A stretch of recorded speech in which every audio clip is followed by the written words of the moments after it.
वालेकुम। तो आज हमने जिस टॉपिक के बारे में पढ़ना है वो है mode of action of enzyme.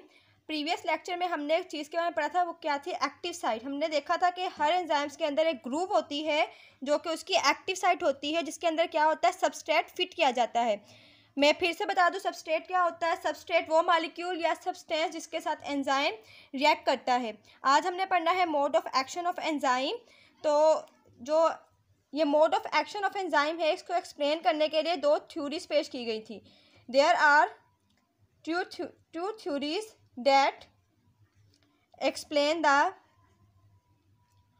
Mode of action of enzyme, जो कि mode of action of enzyme को एक्सप्लेन करती हैं। तो चले देखते हैं कि वो दो थ्योरीज कौन सी हैं। जो सबसे पहले थ्योरी है, उस थ्योरी का नाम है की lock theory.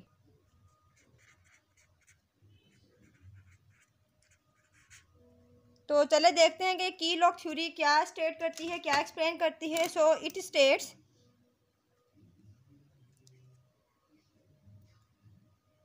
States that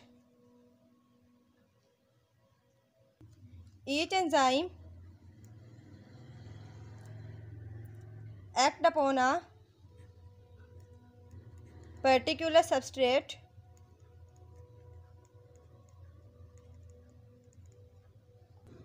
like a lock, and that can be unlocked by a particular key।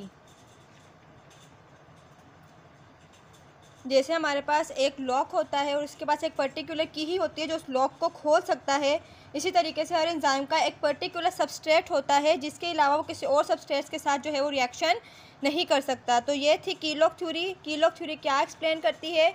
ये कहती है कि each enzyme act upon a particular substrate. हर एक एंजाइम उसका एक पर्टिकुलर सबस्ट्रेट होता है जिसके साथ वो काम करता है। बिल्कुल उसी तरीके से जैसे एक लॉक होता है, उस लॉक को खोलने के लिए एक पर्टिकुलर की होती है, उसी तरीके से इस एंजाइम के साथ जो सबस्ट्रेट एक्ट करता है उसका भी एक पर्टिकुलर सबस्ट्रेट ही होता है। इसके अलावा हर सबस्ट्रेट जो है वो एंजाइम के साथ एक्ट नहीं कर सकता। इसके अलावा यह थ्योरी कहती है, this theory depends on the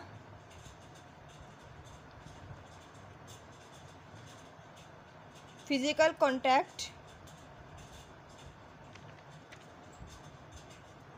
between enzyme and substrate. मतलब कि सबस्ट्रेट और एंजाइम्स के बीच में जो है वो उसका फिज़िकल कांटेक्ट होता है। मतलब जो उसकी जो अमाउंट होती है, उसकी जो मिकदार होती है, फिजिक होती है जो उसकी, उसके ऊपर डिपेंड करता है कि वो किस तरीके से रिएक्शन करेगा। तो ये था मोड ऑफ एक्शन को ऑफ एंजाइम को एक्सप्लेन करने के लिए एक थ्योरी जो क्या कहलाती है? की lock theory. And this theory was proposed by